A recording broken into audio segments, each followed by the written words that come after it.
So, the sutta tonight is number 44. The shorter series of questions and answers. Thus have I heard on one occasion the Blessed One was living at Rajagaha in the bamboo grove, the squirrel's sanctuary. Then the lay follower Visākha went to the bhikkhuni Dhammadinnā.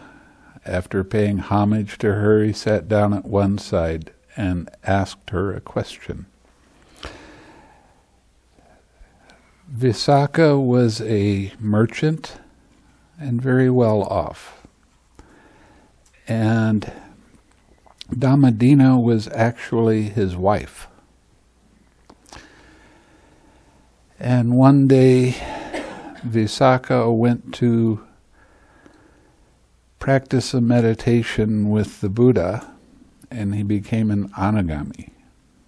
Now, an anagami doesn't have any lust or hatred arising in their mind at all. It just doesn't arise anymore. So Visākha was walking home, and he came to the gate, and Dhammadinnā went up and to greet him and always give him a hug and welcome him back, and he stopped her from doing that. And she thought that was a little strange. And then he went in the house and they ate their meal, and he was very silent. He didn't say anything. And it got ready for bed,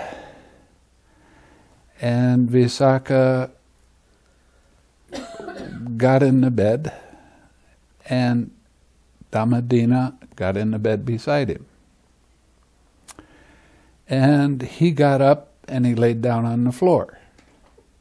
So she got up and laid down on the floor.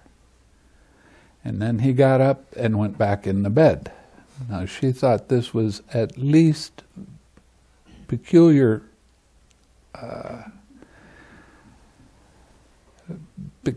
activity. And she asked Visākha if she had done anything wrong that made him upset. And he said no. And she laid down on the bed and he got up. And Visākha said, "Why are you acting like this?" And Visākha said, "Well, I went and I saw the Buddha today, and I practiced some meditation, and I had a very high attainment through the meditation, and I have become an anagami. And I don't want any contact with any female." And he said, "If you want, we can live together like brother and sister, or I will give you the house and you can live alone and do whatever you want." And she said, "What I really want to do is I want to ordain and become a bhikkhuni." And he agreed. And she went and lived at a monastery, and she practiced meditation and became an arahat. Now, she was known as it's kind of like the first chief disciple for the females to the Buddha. And she was very wise. She was, the Buddha complimented her many times on her wisdom. So Visākha every now and then would come to visit, and they would have Dhamma discussion. And that's what this meditation, this sutta is all about. And Visākha said, "Lady, identity is said. What is called identity by the Blessed One?" Friend Visākha, these 5 aggregates affected by craving and clinging are called identity by the Blessed One. That is the material form aggregate affected by craving and clinging. The feeling aggregate affected by craving and clinging. The perception aggregate affected by craving and clinging. The formations aggregate affected by craving and clinging. The consciousness aggregate affected by craving and clinging. Now, any one of these 5 aggregates, if they're affected by craving and clinging, that's how we take them personally. This is my body, my feeling, my perception, my formations, my consciousness. And that's why it is called identity by the Blessed One. These 5 aggregates affected by craving and clinging are called identity by the Blessed One. Saying, "Good lady," the lay follower Visākha delighted and rejoiced in the bhikkhuni Dhammadinnā's words. Then he asked her a further question. "Lady, origin of identity is said. What is the origin of identity called by the Blessed One?" Friend Visākha, it is craving, which brings renewal of being, is accompanied by delight and lust, and delights in this and that. That is craving for sensual pleasures, craving for habitual tendencies, and craving for non-being. In other words, craving to get off the wheel. This is called origin of identity by the Blessed One. Lady. Cessation of identity is said. What is called the cessation of identity by the Blessed One? Friend Visākha, it is the remainderless fading away and ceasing, the giving up, relinquishing, letting go, and rejecting of that same craving. This is called the cessation of identity by the Blessed One. Oh, does that sound familiar? When you let go of the tension and tightness caused by mind's movement, you're purifying your mind. That is the third noble truth. Lady, the way leading to the cessation of identity. The way leading to the cessation of identity is said. What is called the way leading to the cessation of identity by the Blessed One? Friend Visākha, it is just this noble eightfold path. That is right view, and I don't like the word right, because it kind of paints the world in either black or white. And sometimes there's shades of things, so you don't know whether you're really on the right path or not. So what I do is I change the word right to harmonious. So what I call right view is harmonious perspective. What is a harmonious perspective? Seeing that all of your thoughts, all of your feelings, all of the sensations are impersonal. That is a harmonious perspective. Right thought. I call that harmonious imaging.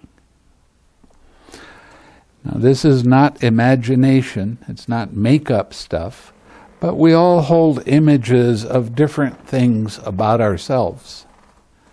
Like you hold an image of, I'm poor. I'm always poor. I never have enough to do what I want to do. When you hold that kind of image in your mind, the universe is going to give you what you hold in your mind. And as a result, you're always going to be poor.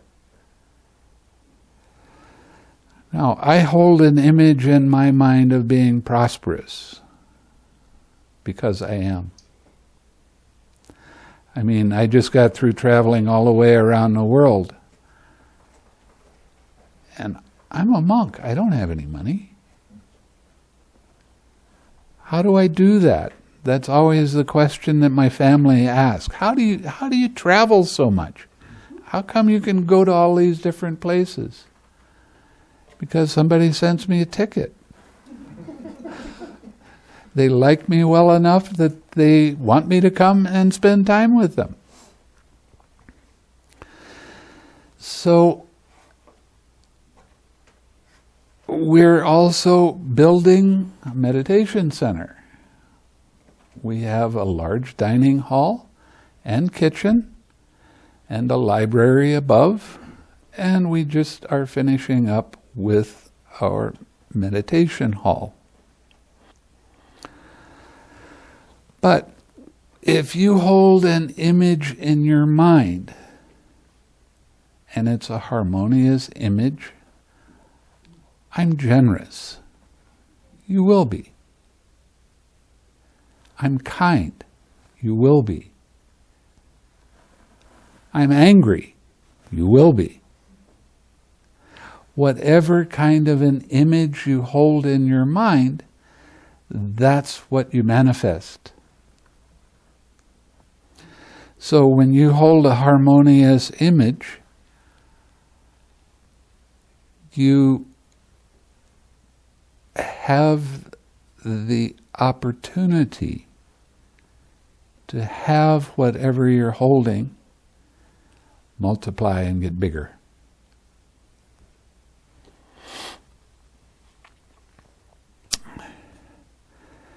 The next part, the next fold of the Eightfold Path is called right speech, and I call that harmonious communication. Now, with harmonious communication, where does your communication start? With yourself. Do you criticize yourself for not being as good as you think you should be? You could criticize yourself for making a mistake, not being perfect. The more you criticize yourself, the more unwholesome those thoughts become. So, with the instructions in the meditation, I told you I don't want you to criticize yourself. If you made a mistake, welcome to the real world. I don't know of anybody that hasn't made a mistake. It's okay to make mistakes, but learn from it. Don't do it again. That easy.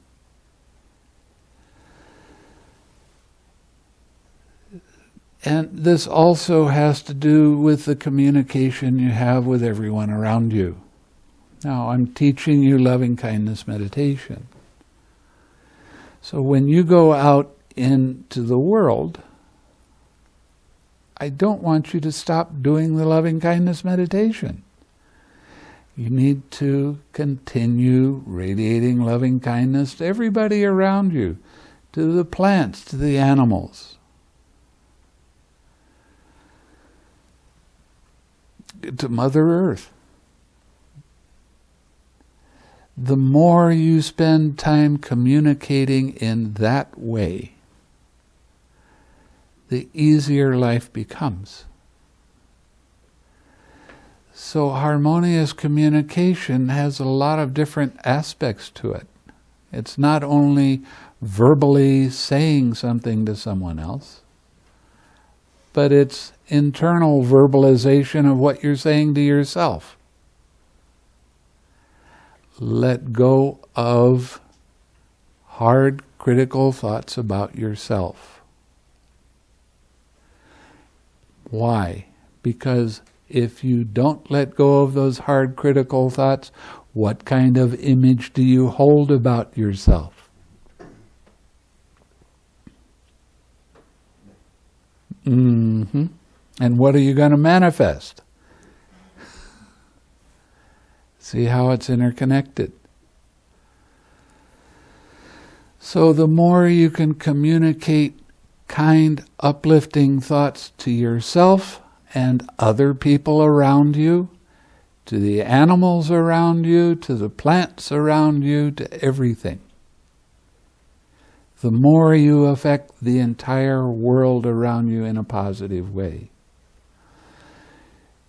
Letting go of the communication that has harsh speech in it, that has critical speech in it. When you do that, you start changing that image of yourself and you start thinking of yourself as a positive person. And then what do you become? Okay?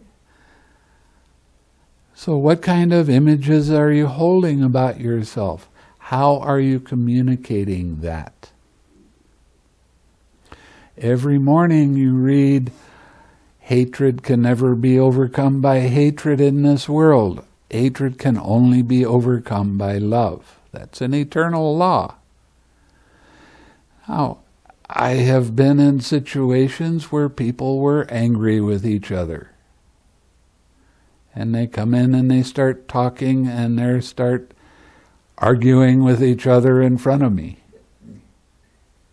So what do? Do I hate that and tell them to go away? No. I just start radiating loving kindness. And before long, the loud speech, the talking at the same time starts to slow down and it becomes communicating with each other. And I keep radiating loving kindness, and before long they start laughing with each other. And then they say, well, I've got to go do this. Thanks, Bhante, and they leave. And I haven't said anything. Do you want to affect the world around you in a positive way? If you do, radiate loving kindness to whoever you're talking to. And we'll get more of that a little bit later. But this harmonious communication is absolutely necessary for a happy life. Because the words you use, even to yourself, start creating an image that you have about yourself. And if it's a positive image, you're able to help other people overcome their sadness, dissatisfaction, dislike, whatever it happens to be. I used to spend a lot of time going to hospitals. And the people that would invite me to come see their relatives were, a lot of them had cancer and other kind of diseases that were pretty bad. And they would be in a lot of pain. Now, always before I went to see that person, when I'm walking up the hallway, I start reminding myself that their pain is theirs. I can't take their pain away.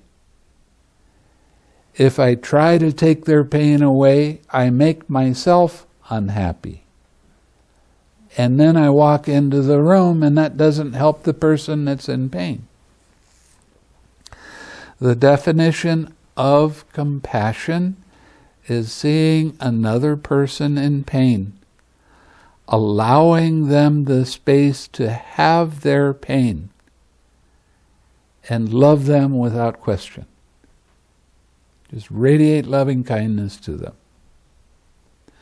And I always reminded myself right before I walked in the door with somebody that was dying of cancer or some other major fatal disease.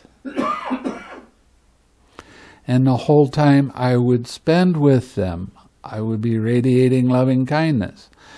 Not trying to make the loving kindness do anything in particular, just radiating the acceptance of this is what's happening in the present moment, and I can radiate loving kindness into this situation.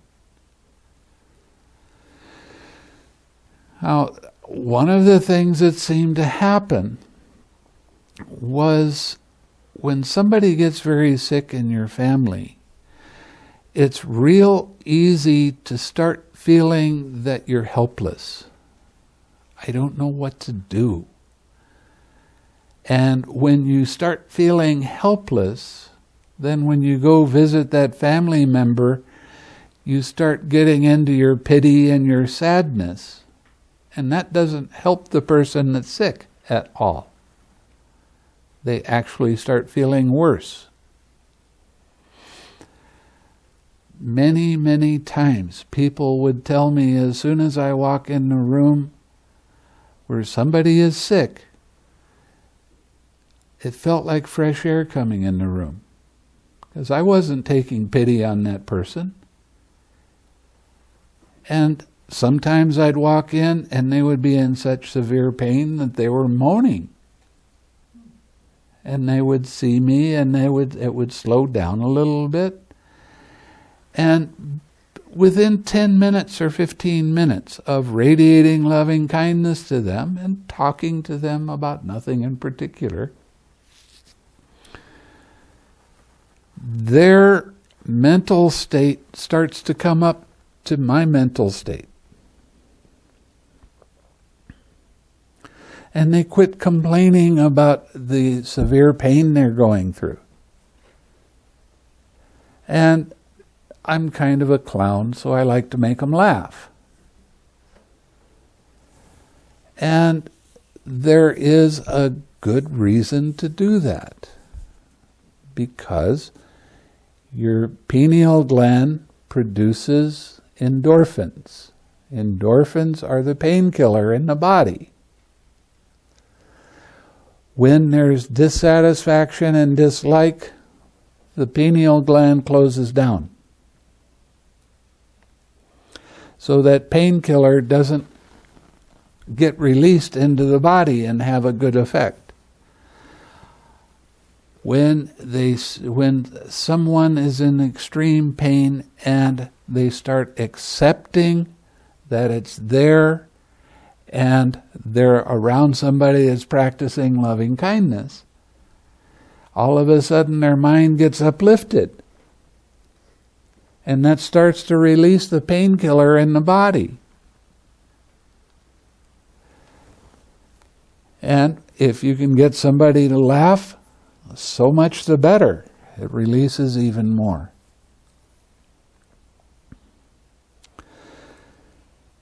Now, I'm not trying to heal them. I'm not trying to even make them feel better. All I'm doing is loving them. And at one point, I was going to the hospital every day, visiting somebody different. Now, the hospitals in Malaysia, they're like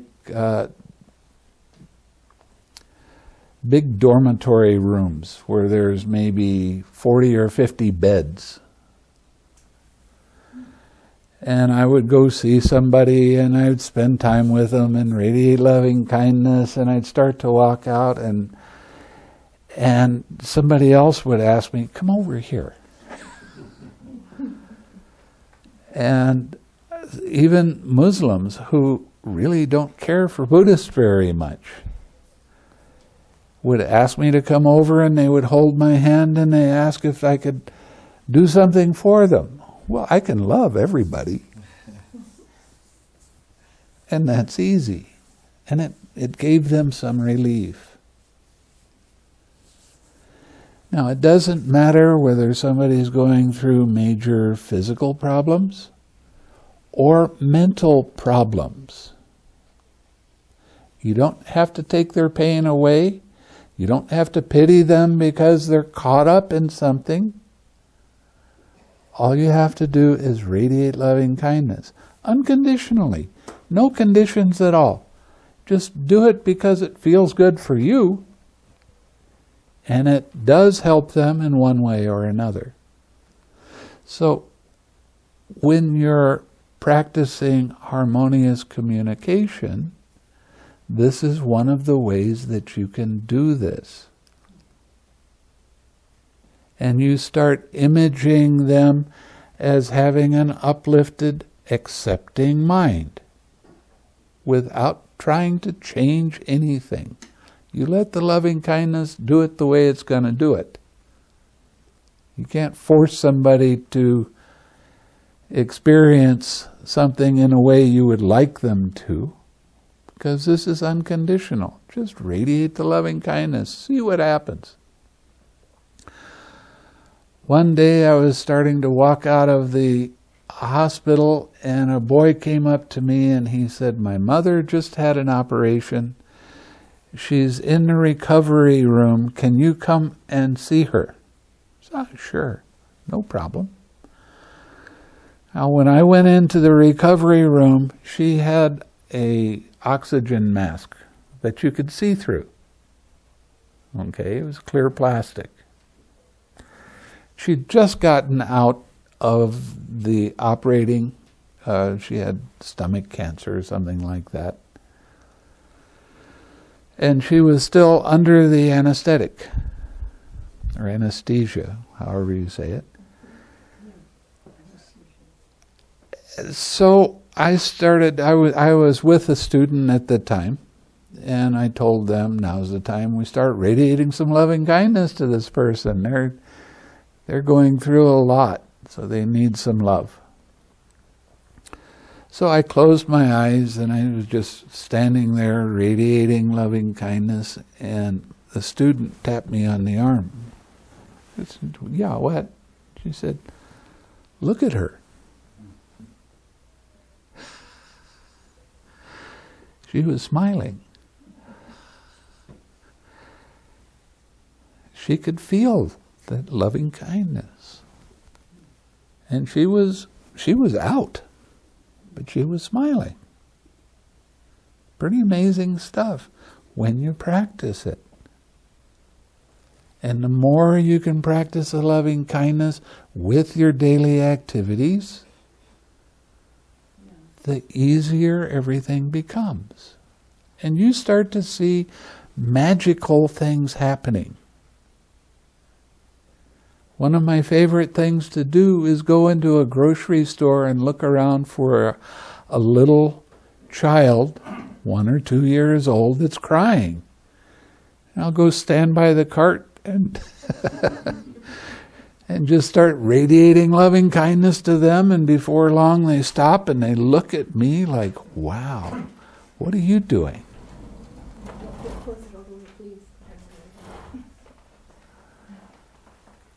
And then the mother notices that something's different.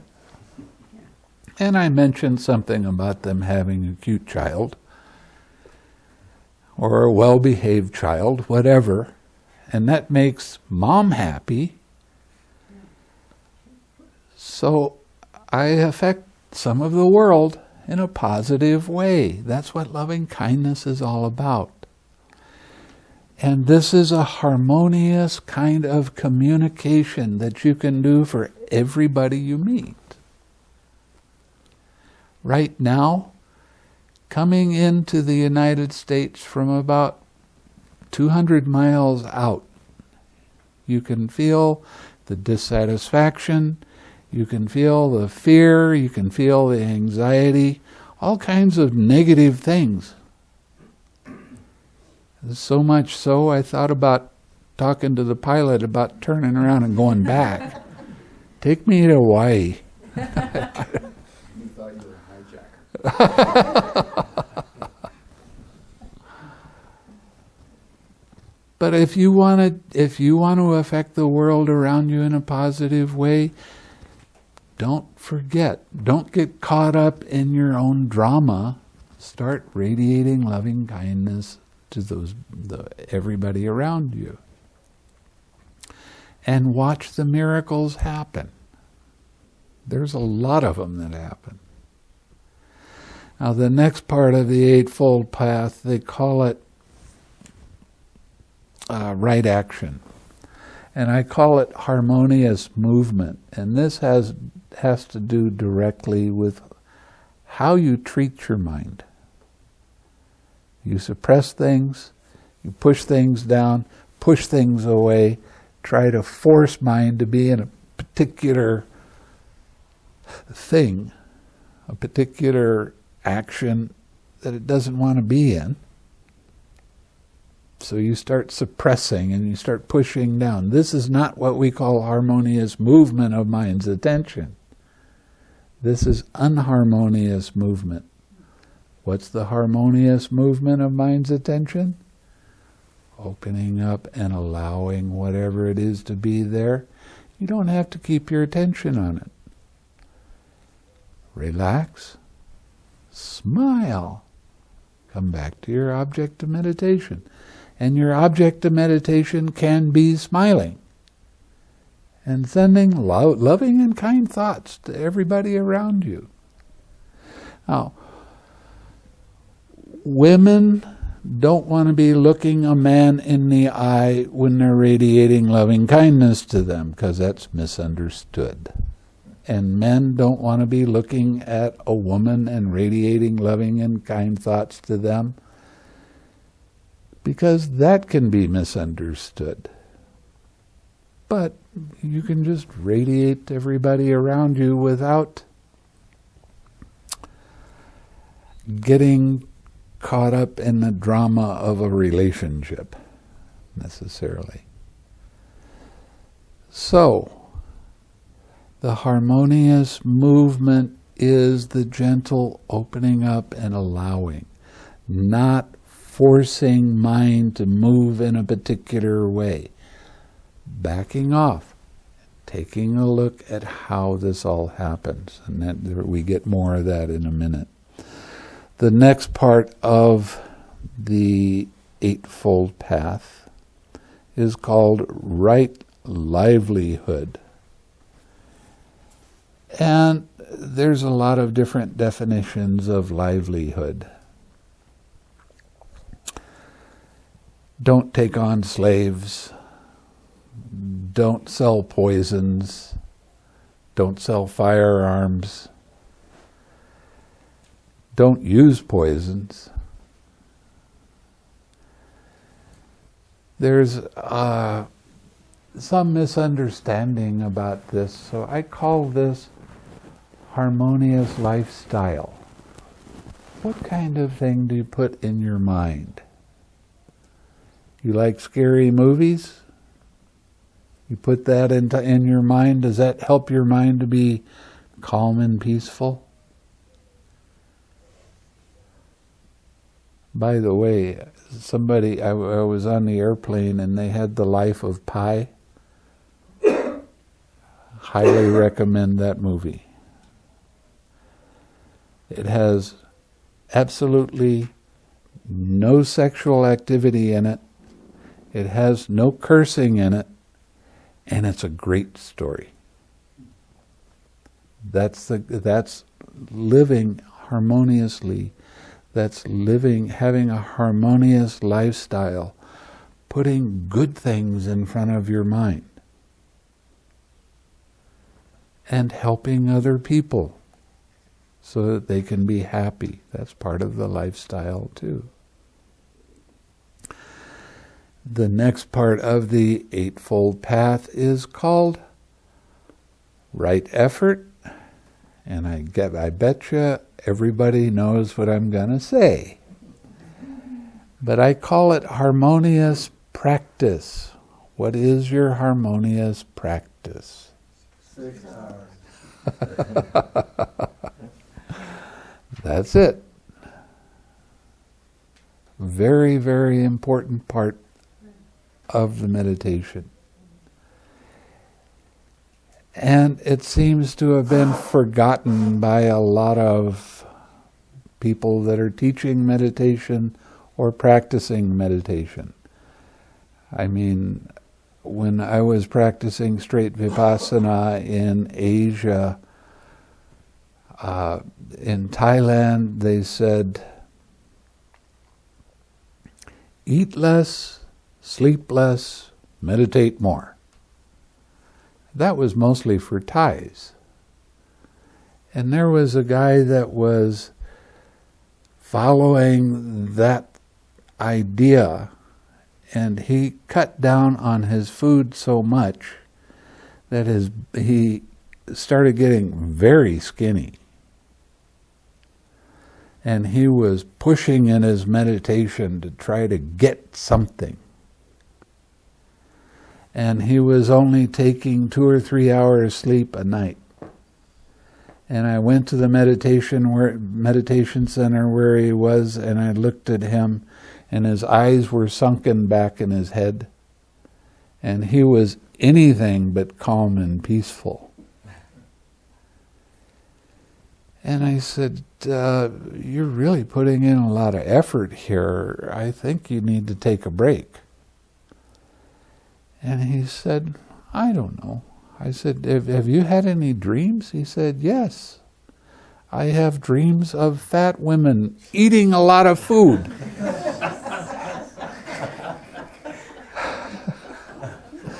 So I again suggested, why don't you maybe back away from this and take a break?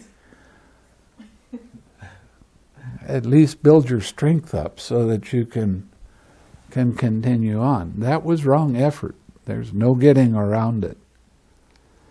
And I've had some meditation teachers, when I was noting everything, they figured out there's 50,000 seconds of being awake in the meditation. That's about 16 and a half or 17 hours. Or 18 hours, I don't remember anymore. How many notes did you make? Do you make 50,000 notes in a day? Well, you're not noting enough. Well, I'm here to tell you that that's wrong effort. That's pushing. And in Burma, they're very big on reminding everybody that has any hindrance arise, just grit your teeth and push your tongue against the roof of your mouth and crush mind with mind. That'll make that hindrance go away.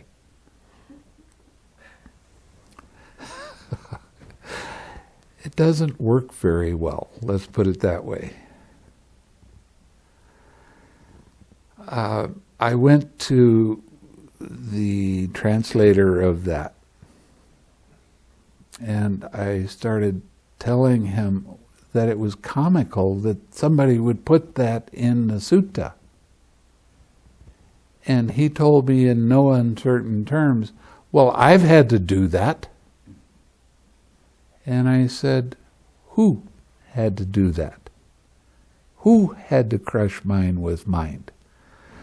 Who was causing themselves extreme amounts of dissatisfaction, agitated mind? And he didn't get what I was saying. So you don't do this with your mind when you have a hindrance, you do this.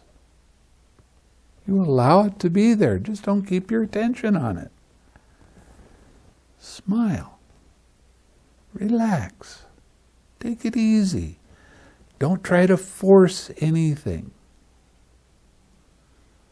That's harmonious practice. The next part of the Eightfold Path is right mindfulness. And mindfulness is quite an interesting word.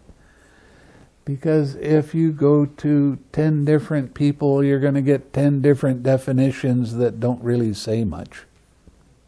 They don't tell you what mindfulness is. Now, I went to 3 different universities in Asia, and I gave talks to monks and laymen that were working on master's degrees and PhDs in Buddhism. And every one of those places I said, I want to give you a definition of mindfulness. And I want you, if you see any mistake in this definition, I want you to tell me what it is you see, and we'll change the definition. And it didn't happen. Nobody gave me a different definition. So, mindfulness is remembering to observe how mind's attention moves from one thing to another. It's just observation. It's just watching. It's not about controlling. It's not about making things different than they are. It's just observing. How does a hindrance arise? What happens first? What happens after that? What happens after that? Observe closely how a hindrance arises, and the next time a hindrance arises, you'll be able to see it and recognize it more easily and let go of it more easily.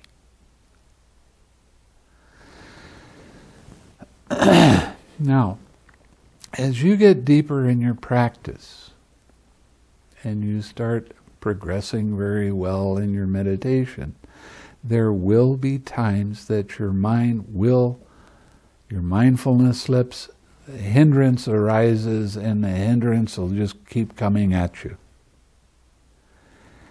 Hindrances are showing you where your attachment is. Observe how the hindrance arises. Here's a clue. They all arise in the same way.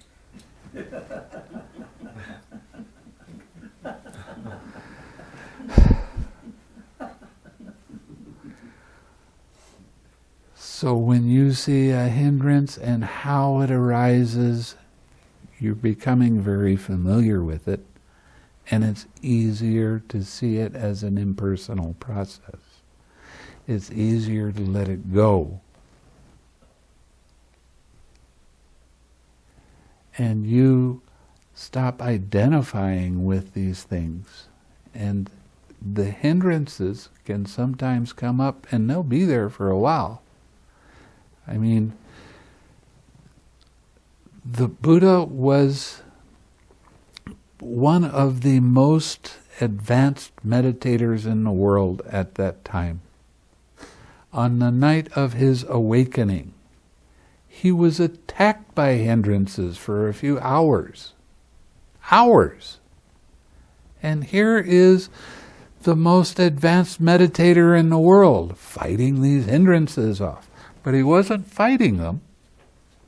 He was letting them be. He was using right effort with them. And those hindrances, when they came up, and he let them be, and then they fade away, and another one could come up, and he'd do that for a while. Every time he let go of a hindrance, let it be, relax, smile, come back to your object of meditation. It improves your mindfulness so you can see how this process works more and more clearly. So the hindrances are not a problem. They're not something to fight with.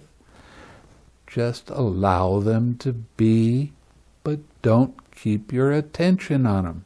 Yeah, but it came up again. And when I relaxed, it didn't let go. I still didn't feel any tension go away. So,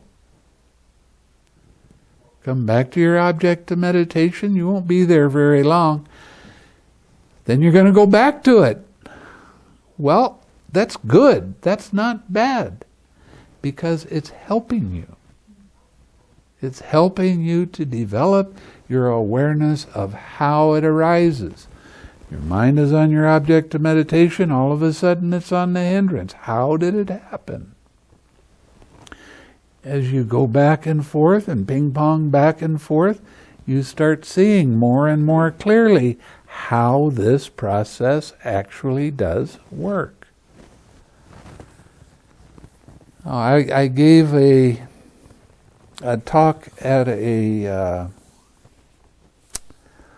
holistic university where people were learning to be naturopaths and things like that. And somebody asked me a question. What do you do with people that are depressed? Well, depression is easy to let go of. Why? It always arises in exactly the same way, just like any other hindrance. A feeling arises. I don't like that feeling. Now your story about that feeling, and you're taking it as your feeling. And then your habitual tendency. Every time I feel depressed, I always act this way. I go into my room, I close all the windows, make it dark, lay in bed until the depression goes away. And fight it as much as I can. See, with the 5 aggregates, feeling is pleasant or painful, and thoughts.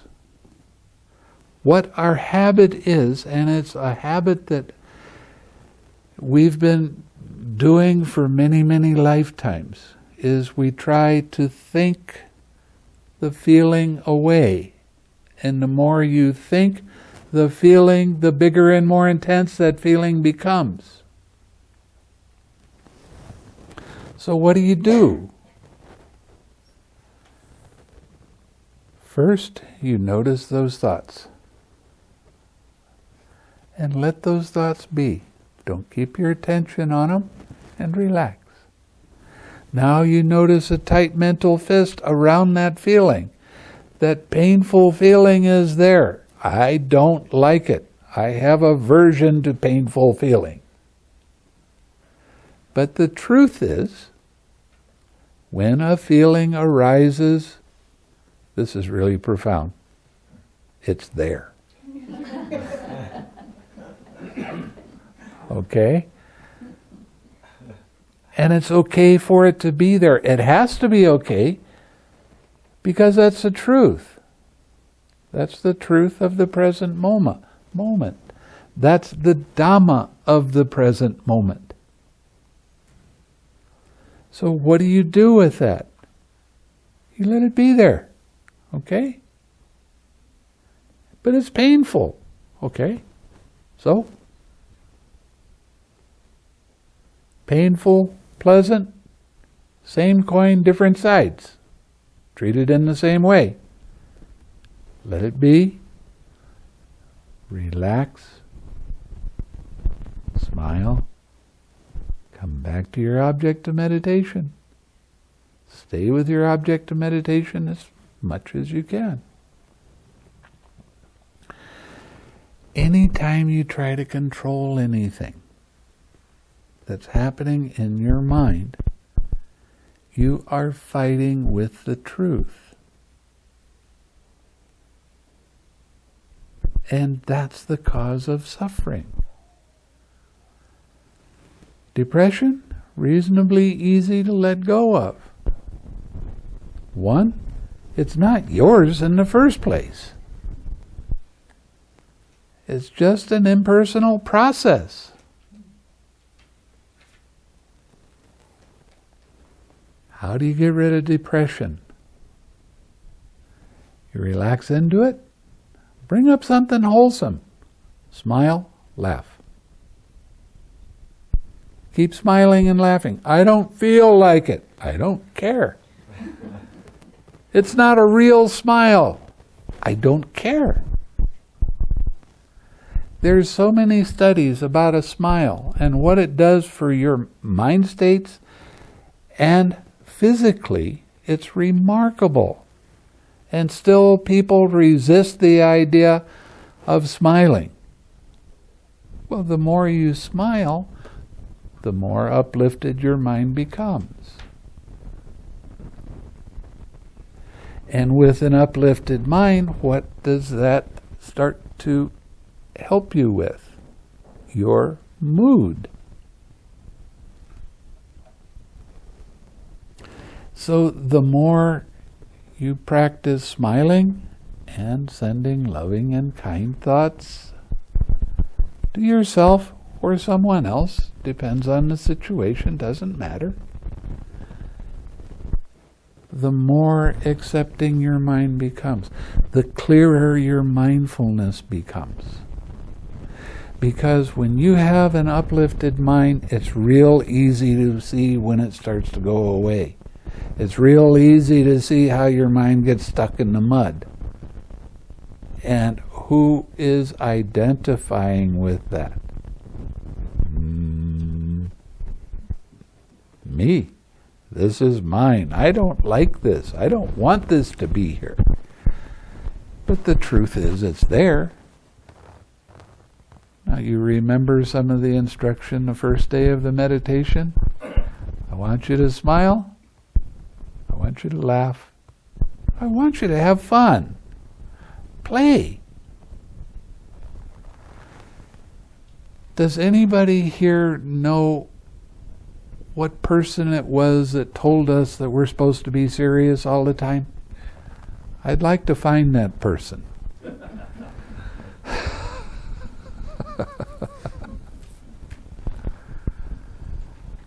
We got to a certain age and all of a sudden we're not supposed to play anymore. Now we're supposed to be serious. Why? You want to learn something? Have fun learning it. The more fun you have doing it, the better you know. I don't care if it's studying or living. The more fun you have, the easier life becomes. I don't want to be around a joker all the time. Well, you can have fun and equanimity at the same time. You don't have to be a joker.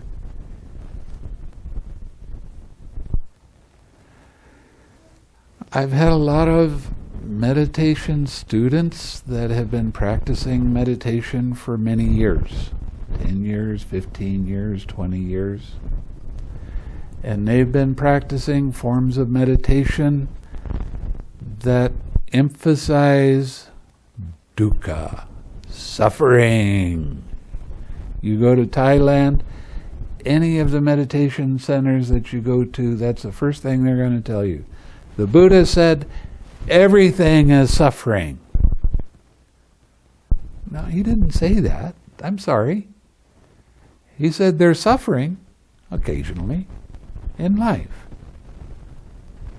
But there's also happiness, and there's contentment, and there's equanimity, and there's well-being, and it can all be fun. Whenever you get serious about something, guess who has an attachment? Yeah. Every time you have repeat thoughts, guess who has an attachment? Who's causing themselves pain? I am. Why? Because these are my thoughts. They're my feelings. They're my opinions. And I'm right and everybody else is wrong. Is that fun? To be like that? That's suffering. The more you can smile, the more you can have fun, the less attached you become. So even when somebody is grumpy and they come up to you and they give you their dissatisfaction, you don't have to take it as yours. It's not yours. What do? Radiate loving kindness to them. You want to do them a favor? And yourself a favor?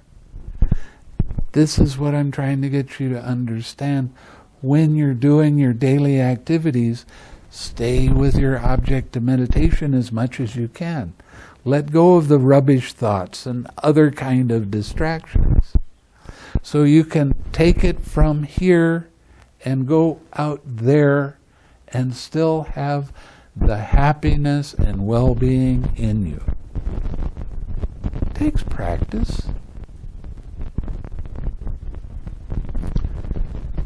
But every time you see that you're starting to get grumpy, it's a good time to laugh at yourself for being grumpy. You have those kind of days that everything you tried to do didn't work. Oh my. And your mood just keeps going down further and further, and don't talk to me, this is a bad day.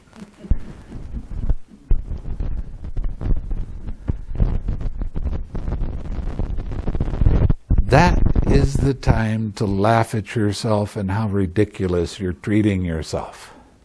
Because as soon as you laugh, it changes the entire day. And you start to become more efficient with what you're doing while you're doing it. And life starts to be fun again. It's your choice. You can be happy, you can be sad, your choice. That doesn't have to affect me or anybody else around, but it does. Most people don't like to see somebody with a grumpy face. They like to see people with a smiling face.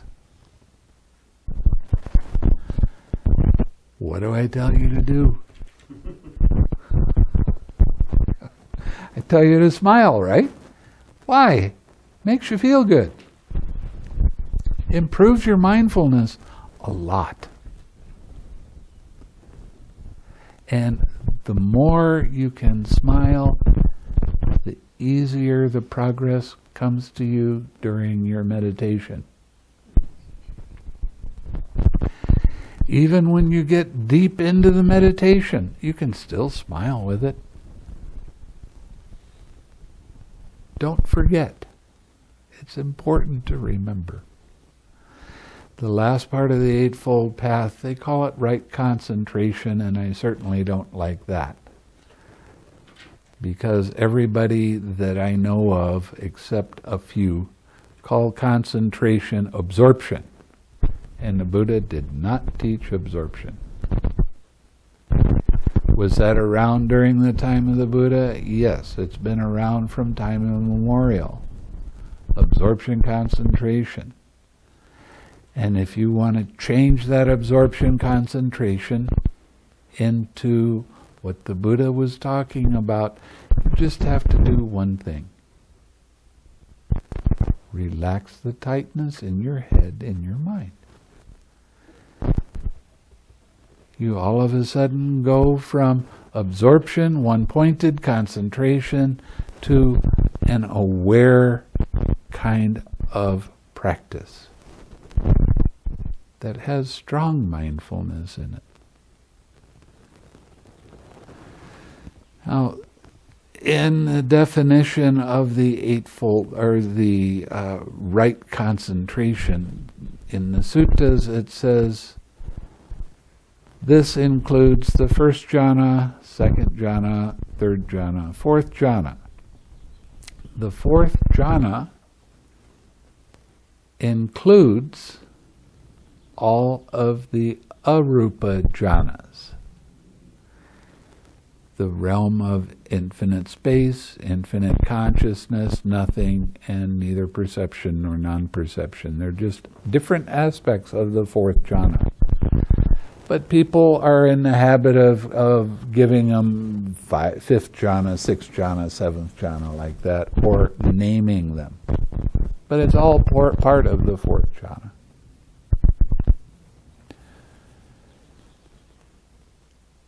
Now, these kind of jhanas are different from the absorption jhana, and you're starting to learn that now. because you have your vipassana while you're in each of the jhanas. You have this strong awareness. And you're starting to see how these things come up. How do they arise? What happens when they arise? What are the different stages of the jhana? Jhana actually doesn't mean concentration stage. Jhana means a level of your understanding. Understanding what? How the links of dependent origination work.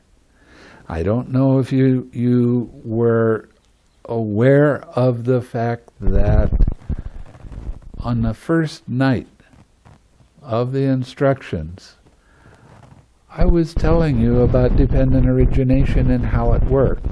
I didn't tell you that's what it was. Feeling arises, craving arises, clinging arises, habitual tendency, birth of action, sorrow, lamentation, and dukkha.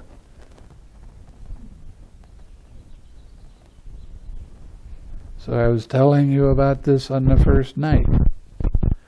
And every night after that, I've been telling you about this. Except last night I didn't, because I wasn't here.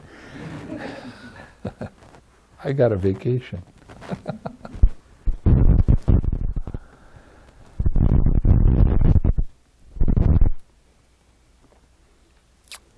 Rise Davies was the first English-speaking person to translate the Pali text into English.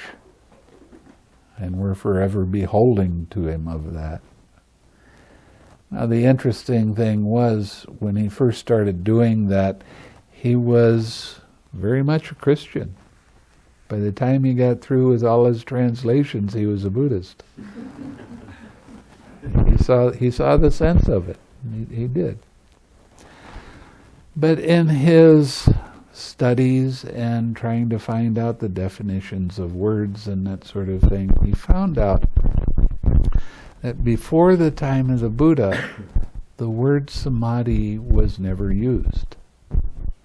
There were many other Sanskrit words that described absorption concentration. He chose not to use any of those other words and made up the word samadhi to describe a different kind of meditation, a meditation that has serenity and insight in it at the same time. Now, Buddhaghosa came around about 1,000 years after that, and he didn't know the difference between Vedic meditation or Brahmin meditation, or we call Hindu meditation, and what the Buddha taught. So he divided, this is samadhi, and this is why so many people are confused about the practice of meditation, because he divided the samadhi and the vipassana. He made them separate meditations. And then he gave the definition of samadhi as absorption concentration.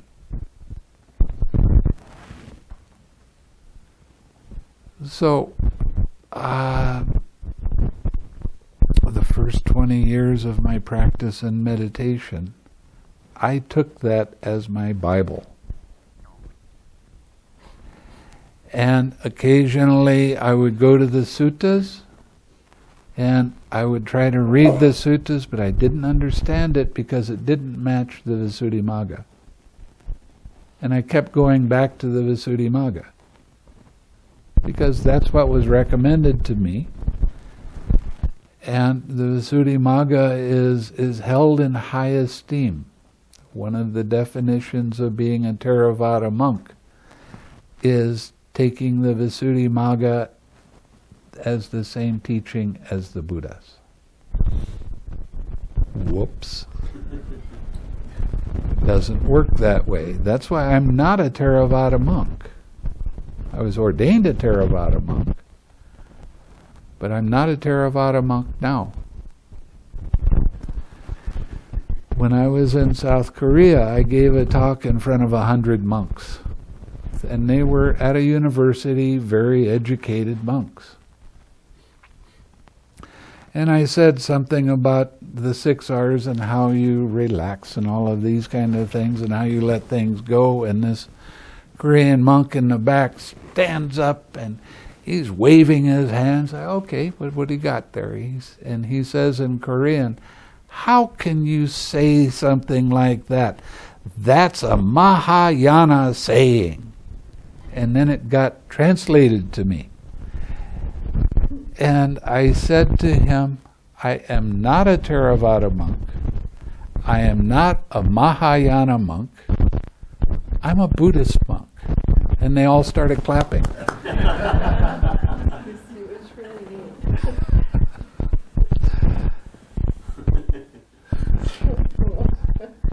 So, if you want to be a true Buddhist, let go of those kind of commentaries.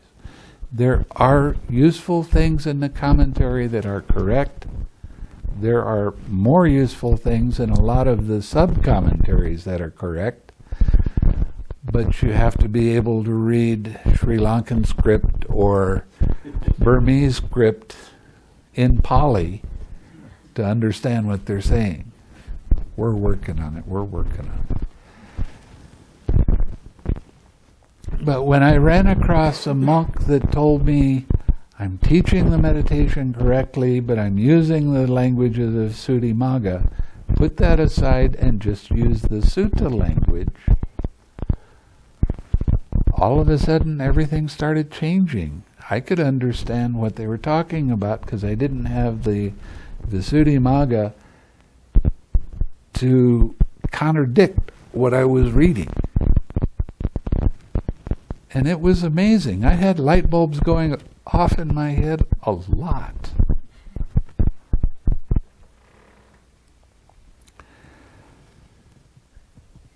So when we're talking about right concentration, I use the word harmonious collectedness. Collectedness is a word that seems to work best for the Buddha's teaching, because a collected mind is a mind that's very composed.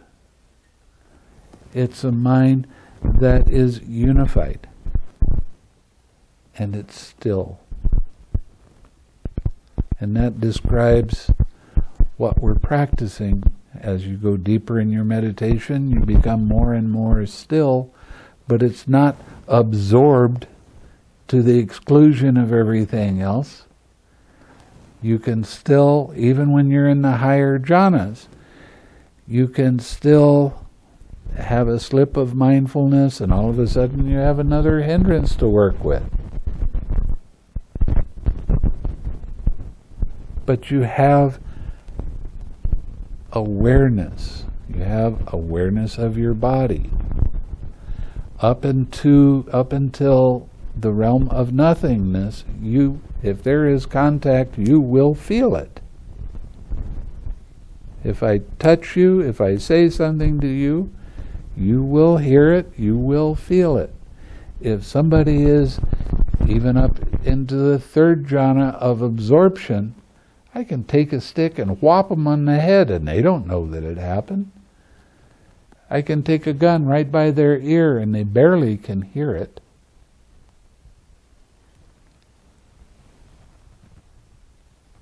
Is that what you would call full awareness? Having a mind that's so focused on some mind object that you don't know what's happening around you.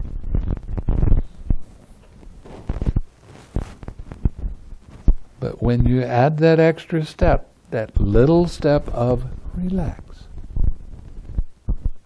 all of a sudden that changes and puts you on the Buddha's path, where samadhi does mean serenity or tranquility and insight together.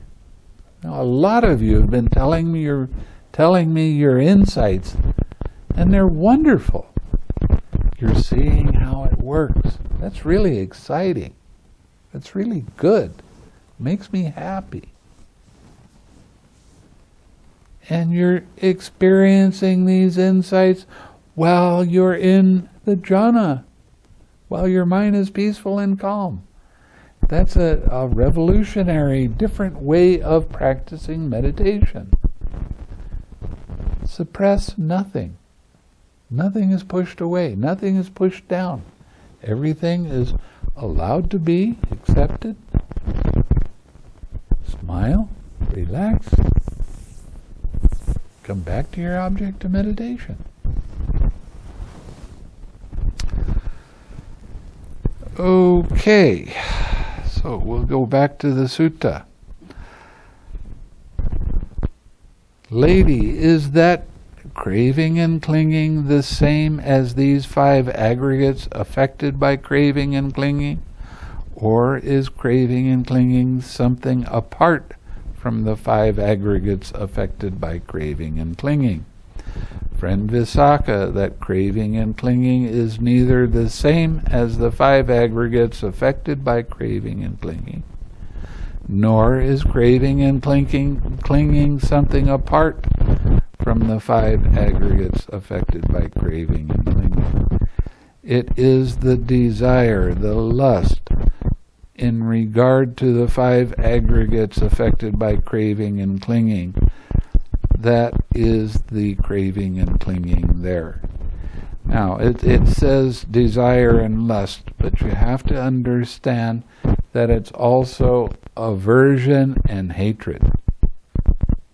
Same coin, different sides. They just threw the coin down and it came up desire and lust. It doesn't mean it's not for the hatred, because that's a kind of craving.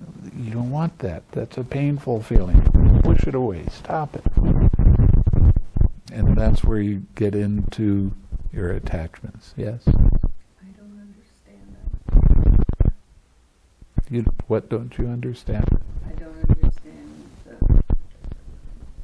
when it says it's neither, when it gave 2 options about the craving and clinging. Right.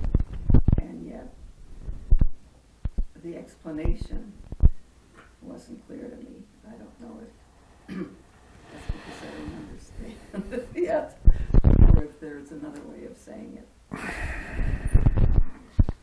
Let's try it again. That clinging is neither the same as the 5 aggregates affected by craving and clinging, nor is craving and clinging something apart.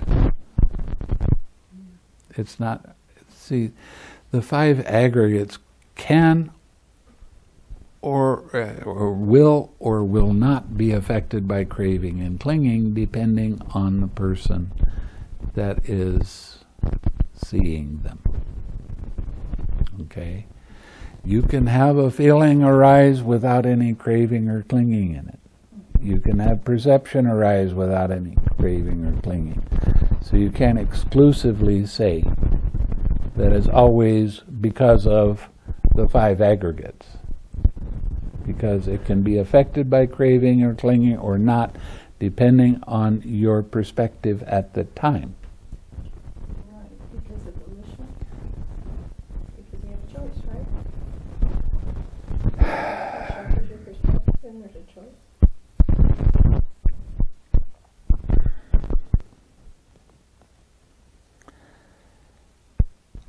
At times, it's not 100%, because there can be a feeling arise that's neither painful nor pleasant, and you allow it to be there without craving and clinging. So wouldn't that be apart from craving and clinging? Right. And then on other times, When the craving and clinging is there, then that's what it's talking about. right, so the 5 aggregates can be affected Or not. or not.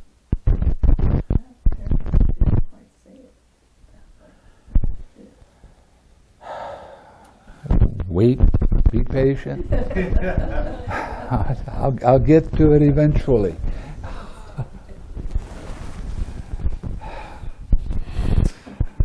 Okay, identity view. Lady, how does identity view come to be? Here, friend Visākha, an untaught, ordinary person who has no regard for noble ones, and is unskilled and undisciplined in their Dhamma, who has no regard for true men, is unskilled and undisciplined in their Dhamma, regards material form as self, or self as possessed of material form, or material form as in self, or self as in material form. He regards feeling as self, or self as possessed of feeling, or feeling as in self, or self as in feeling.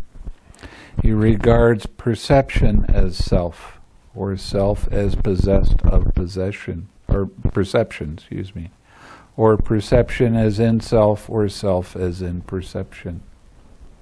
He regards formations as self, or self as possessed of formations, or formations as in self, or self as in formations.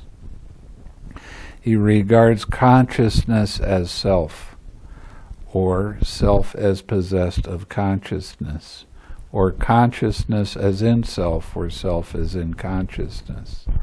That is how identity view comes to be. In other words, taking all of these aggregates personally in whatever way seems right to you at that time.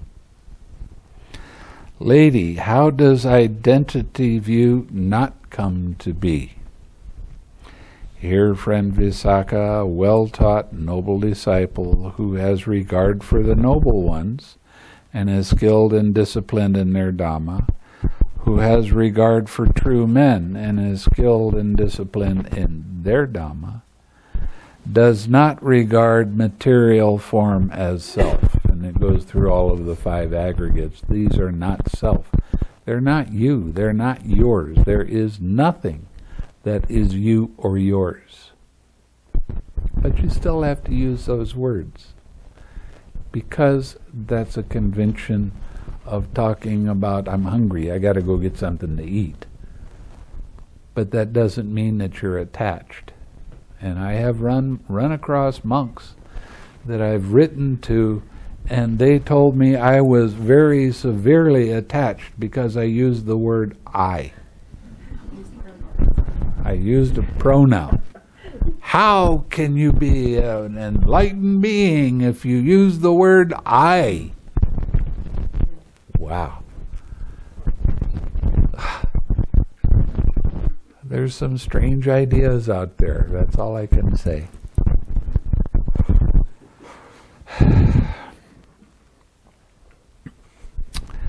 Okay, what is the Noble Eightfold Path? We just went through that, so I'm not going to go through it again. Lady, is the Noble Eightfold Path conditioned or unconditioned? What do you think? Is it conditioned or unconditioned? Conditioned, of course. Friend Visākha, the Noble Eightfold Path is conditioned. Lady, are the 3 aggregates included by the Noble Eightfold Path, or is the Eightfold Path included by the 3 aggregates? We'll understand this in a moment. The 3 aggregates are not included by the Eightfold Path, friend, but the Eightfold Path is included by the 3 aggregates. Right? Our harmonious communication, harmonious action, harmonious lifestyle. These states are included in the aggregate of virtue. Harmonious practice, harmonious mindfulness, harmonious collectedness. These states are included in the aggregate of concentration or collectedness. right, harmonious perspective and harmonious imaging. These states are included in the aggregate of wisdom. So what it's talking about is just clumping things together. But there's a problem. And this is a problem that's been happening for many thousands of years. It started to take place at the Second Buddhist Council. That was 100 years after the Buddha died. And the scholars break down the Eightfold Path into right speech, right action, right livelihood. This is virtue. You don't need to practice that, because when you're sitting in meditation, you're automatically practicing these folds of the Eightfold Path.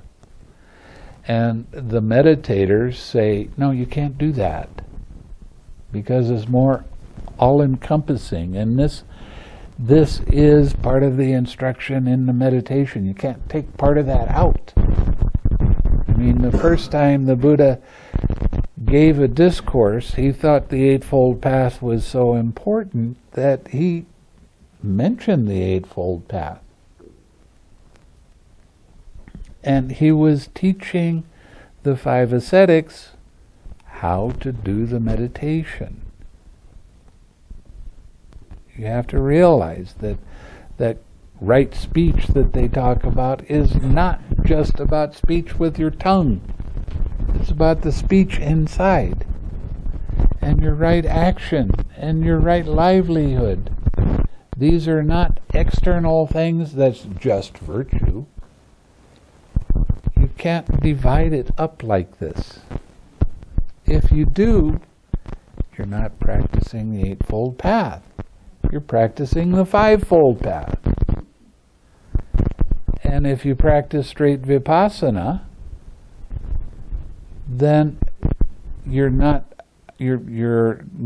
practicing what they call right concentration. So it's actually a fourfold path. So it doesn't work. Dividing it up like this is not a good idea. And the scholars and the practitioners of meditation have been fighting about it for the last 2,500 years. Everybody thinks they're right. And I have to go along with the meditators on this one, because it just doesn't seem right. Well, that's only virtue. You don't need to practice that while you're sitting in meditation. You have to keep your precepts. If you break a precept, guess what it does to your meditation? Down the tubes. Until you take the precepts again. Now, breaking the precepts also causes many hindrances to arise.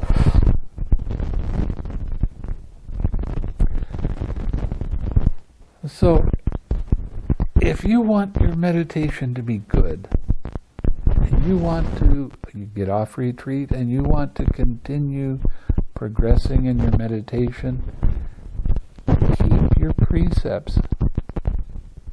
Don't break your precepts, because they will cause hindrances to arise, and the hindrances stop your progress in the meditation. The precepts and the hindrances are intimately intertwined. And that's what virtue is all about. And I know Americans don't like to talk about this kind of stuff. The precepts are suggestions for you. If you break a precept, you can look forward to having a hindrance. Your choice. You can do it or not. There's nobody up in the clouds that's going to throw thunderbolts at you.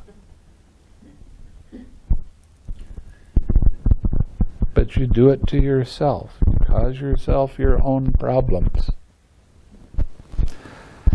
So it's a good idea to keep them. Lady, what is collectedness? What's the basis of collectedness? What is the equipment of collectedness? What is the development of collectedness? Unification of mind, friend Visākha, is collectedness. Coming together, just staying on your object of meditation. Not glued to it, but just aware of that object of meditation. The 4 foundations of mindfulness are the basis of collectedness. The 4 right kinds of effort are the equipment of collectedness. 6 R's. The repetition, development, and cultivation of these same states is the development of collectedness within. Therein, excuse me. So what are we saying? You got to practice the 6 R's over and over and over again until you start developing and understanding how this process actually does work. And that's how you cultivate and go deeper in your practice, by using the 6 R's. That's what it says right here. Could you mention the 4 right kinds of striving? I just did. 6 R's. Oh, okay. Well, there's 6 of them. But That's the 4 efforts. That's the 4 efforts. Okay. Yeah, again, give me time. I'll change the words so it makes more sense. I'm changing it.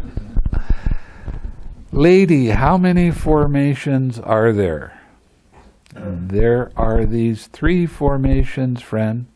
The bodily formation, the verbal formation, and the mental formation. But lady, what is the bodily formation? What is the verbal formation? What is the mental formation? In-breathing and out-breathing, friend Visākha, are the bodily formation. Now, again, I might consider changing that a little bit so that mindfulness of the body is also relaxing and letting go of the tension and tightness in your head. Because when you relax that tension and tightness in your head, you let go of that tension and tightness in your mind at the same time. So this is being mindful of your body. So it doesn't only just include in-breathing and out-breathing.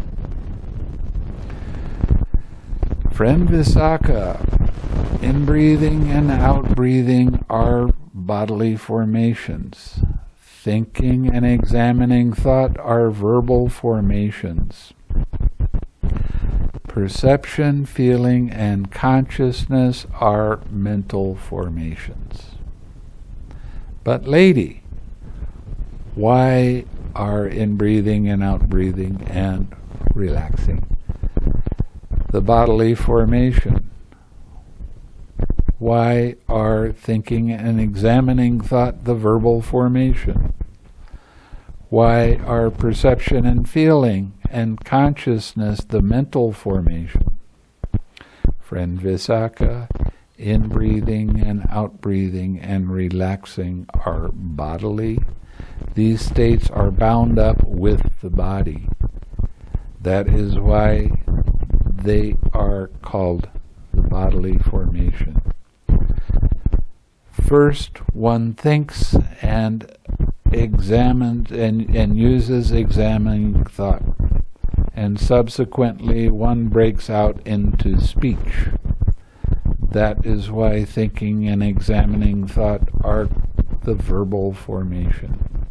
Now this breaking out into speech is with your mouth, but also with the verbalization in your mind. Perception, feeling, and consciousness are mental. These states are bound up with mind. That is why perception, feeling, and consciousness are mental formations. Lady, how does the attainment of the cessation of perception, feeling, and consciousness come to be?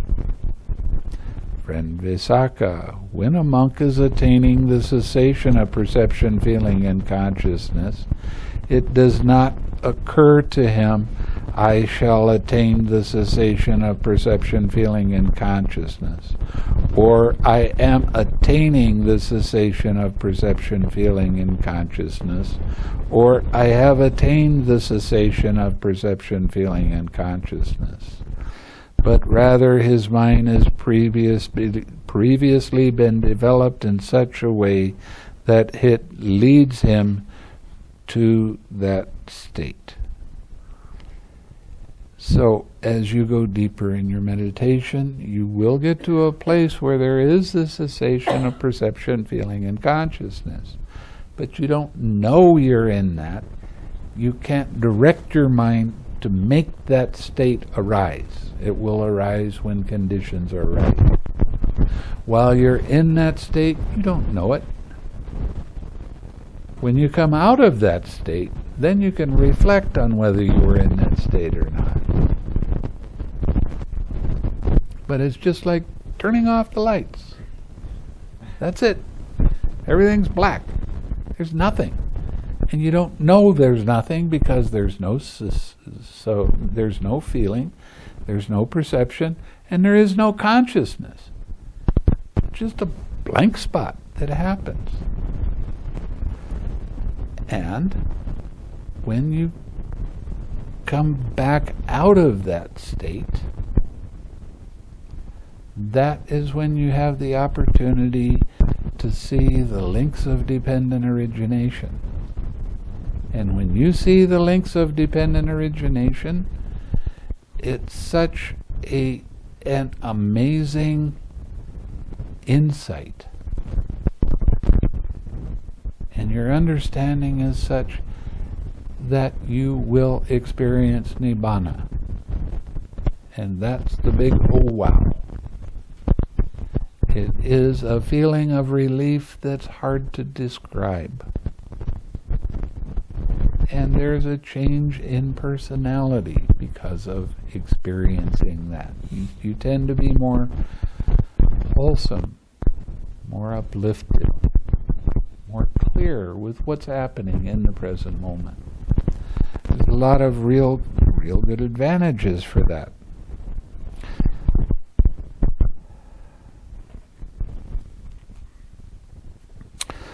Lady, when a monk is attaining the cessation of perception, feeling, and consciousness, which states cease in him?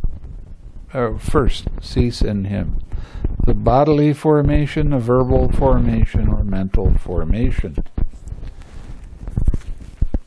Friend Visākha, when a monk is attaining the cessation of perception, feeling, and consciousness, first the verbal formation ceases, then the bodily formation, then the mental formation. Lady, how does emergence from the attainment of the cessation of perception, feeling, and consciousness come to be? Friend Visākha, when a monk is emerging from the attainment of the cessation of perception, feeling, and consciousness, it does not occur to him, I shall emerge from the attainment of the cessation of perception, feeling, and consciousness, nor I am emerging from the attainment of the cessation of perception, feeling, and consciousness, or I have emerged from the attainment of the cessation of perception, feeling, and consciousness, but rather his mind has previously been developed in such a way that it leads him to that state. So when the cessation of perception, feeling, and consciousness occur, you be in that for a period of time. Not very long, a few minutes. Some people it's 5 minutes. It can even be up to 10 minutes, but it's not very long. But your mind will come out of that by itself. You can't make it. If there's no perception, no feeling, and no consciousness, there's nobody to control when it comes out. It will do it by itself. This is a very desirable state to be in. And if you become an anagami, you can make a determination of how long you want to be in that state. And you can be in that state for up to 7 days. Now think about that. There's no perception, there's no feeling, there's no consciousness. Why would you want to do something like that? What kind of relief is there in that? No disturbance of anything at all for 7 days. Wow, nice.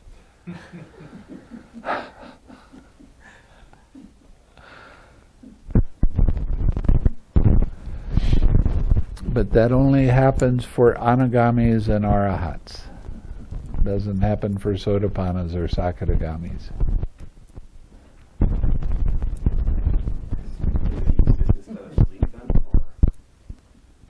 Well, they're not sleepy when they get out, I'll tell you that right now.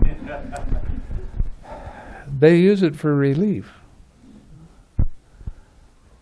I mean, there's no disturbance at all. There's no want to go to the bathroom. There's no perception, there's no feeling, there's no consciousness. Just relief. Nice state to be in. You'll see.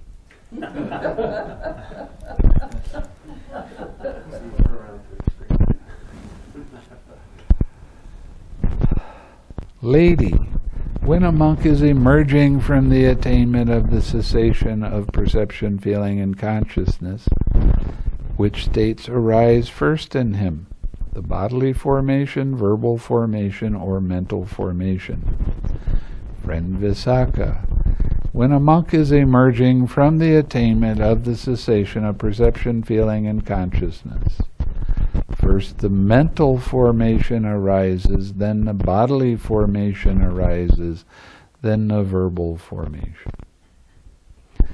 Now, if you happen to run across somebody that's been sitting for 7 days, and they come out of the meditation, you will recognize that, because they are so bright and so clear, and their energy is so pure.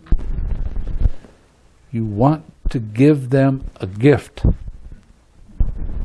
because the huge amount of merit you make for that it's almost beyond calculation.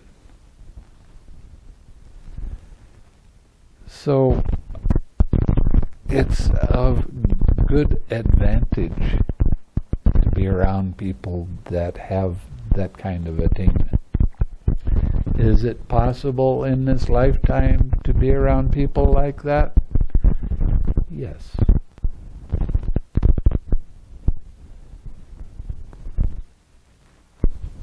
Just be lucky enough to have something that you can give. Lady, when a monk has emerged from the attainment of perception, feeling, and consciousness, how many kinds of contact touch him? Friend Visākha, when a monk has emerged from the attainment of the cessation of perception, feeling, and consciousness, 3 kinds of contact touch him. The voidness contact. What does voidness here mean? It means the impersonal contact. The signless contact. There's no signs when you're in the cessation of perception, feeling, and consciousness. And the desireless contact. There is no desire for anything. Lady, When a monk has emerged from the attainment of the cessation of perception, feeling, and consciousness, to what does his mind incline? To what does it lean? To what does it tend? Friend Visākha, when a monk has emerged from the attainment of the cessation of perception, feeling, and consciousness, his mind inclines to seclusion, leans to seclusion, tends to seclusion. Lady, how many kinds of feeling are there? Friend Visākha, there are 3 kinds of feeling: pleasant feeling, painful feeling, and neither painful nor pleasant feeling. Actually, this is just one presentation of the kinds of feeling. There's a sutta called the many kinds of feeling, and there the Buddha describes that one presentation he said there's 2 kinds of feeling. One, there's 3 kinds of feeling. One, there's 5 kinds of feeling. One, there's 6 kinds of feeling. One, there's 18 kinds of feeling. And it goes all the way up to 108. So this is just one presentation. What, lady, is pleasant feeling? What is painful feeling? What is neither painful nor pleasant feeling? Friend Visākha, whatever is felt bodily or mentally as pleasant and soothing is pleasant feeling. Whatever is felt bodily or mentally as painful and hurting is a painful feeling. Whatever felt bodily or mentally as neither soothing nor hurting is neither painful nor pleasant feeling. Lady, what is pleasant? What is painful in regard to pleasant feeling? What is painful and what is pleasant in regard to painful feeling? What is pleasant and what is painful in regard to neither painful nor pleasant feeling? Friend Visākha, pleasant feeling is pleasant when it persists and painful when it changes. Painful feeling is painful when it persists and pleasant when it changes. Neither painful nor pleasant feeling is pleasant when there is the knowledge of it, and painful when there is no knowledge of it. In other words, whether there's mindfulness there or not. Underlying tendencies. Lady, what underlying tendency underlies pleasant feeling? What underlying tendency underlies painful feeling? What underlying tendency underlies neither painful nor pleasant feeling? Friend Visākha, the underlying tendency to lust underlies pleasant feeling. I like it, I want it. The underlying tendency to aversion underlies a painful feeling. I don't like it, I don't want it. The underlying tendency to ignorance underlies neither painful nor pleasant feeling. Lady, does the underlying tendency to lust underlie all pleasant feeling? Does the underlying tendency to aversion underlie all painful feeling? Does the underlying tendency to ignorance underlie all neither painful nor pleasant feeling? Friend Visākha, the underlying tendency to lust does not underlie all pleasant feeling. The underlying tendency to aversion does not underlie all painful feeling. The underlying tendency to ignorance does not underlie all neither painful nor pleasant feeling. Lady, what should be abandoned in regard to pleasant feeling? What should be abandoned in regard to painful feeling? What should be abandoned in regard to neither painful nor pleasant feeling? Friend Visākha, the underlying tendency should be abandoned in regard to pleasant feeling. The underlying tendency to aversion should be abandoned in regard to painful feeling. The underlying tendency to ignorance should be abandoned in regard to neither painful nor pleasant feeling. Lady, does the underlying tendency to lust have to be abandoned in regard to all pleasant feeling? Does the underlying tendency to aversion have to be abandoned in regard to all painful feeling? Does the underlying tendency to ignorance have to be abandoned in regard to all neither painful nor pleasant feeling? Friend Visākha, the underlying tendency to lust does not have to be abandoned in regard to all pleasant feeling. There is no lust in your mind when you are in a jhana. Right? The underlying tendency to aversion does not have to be abandoned in regard to all painful feeling. We'll explain that in a bit. The underlying tendency to ignorance does not have to be abandoned in regard to all neither painful nor pleasant feeling. Here, friend Visākha, quite secluded from sensual pleasures, secluded from unwholesome states, a monk enters upon and abides in the first jhana, which is accompanied by thinking and examining thought with joy and happiness born of seclusion. With that he abandons lust, and the underlying tendency to lust does not underlie that. Here a monk considers thus: when shall I enter upon and abide in that base that noble ones now enter upon and abide in?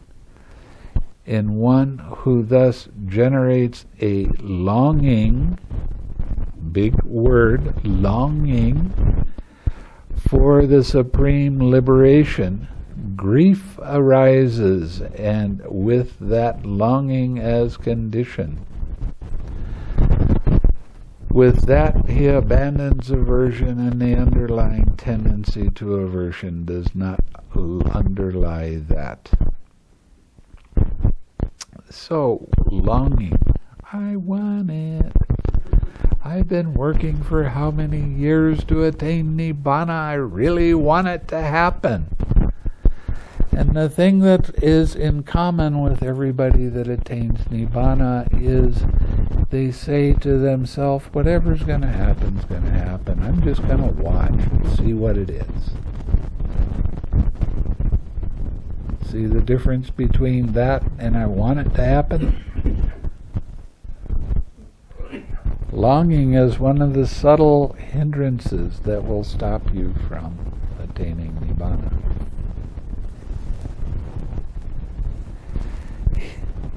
Huh? I'm noticing that. Well, cut it out.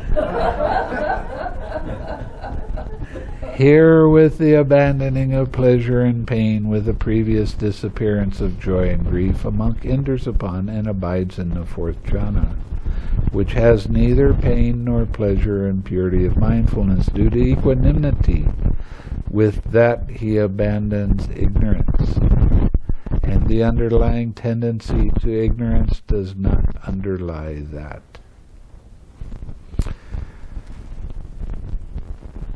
Lady, what is the counterpart of pleasant feeling? Friend Visākha, painful feeling is the counterpart of pleasant feeling. What is the counterpart of painful feeling? Pleasant feeling is the counterpart of painful feeling. What is the counterpart of neither painful nor pleasant feeling? Ignorance is the counterpart to neither painful nor pleasant feeling. What is the counterpart of ignorance? True knowledge is the counterpart of ignorance. What is the counterpart of true knowledge? Deliverance is the counterpart of true knowledge. what is the counterpart of deliverance? Nibbāna is the counterpart of ignorance, of deliverance. Excuse me. Lady, what is the counterpart of Nibbāna? Friend Visākha, you have pushed this line of questioning too far.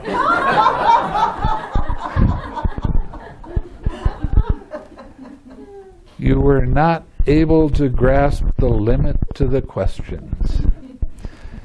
For the holy life, friend Visākha, is grounded upon Nibbāna, culminates in Nibbāna, ends in Nibbāna.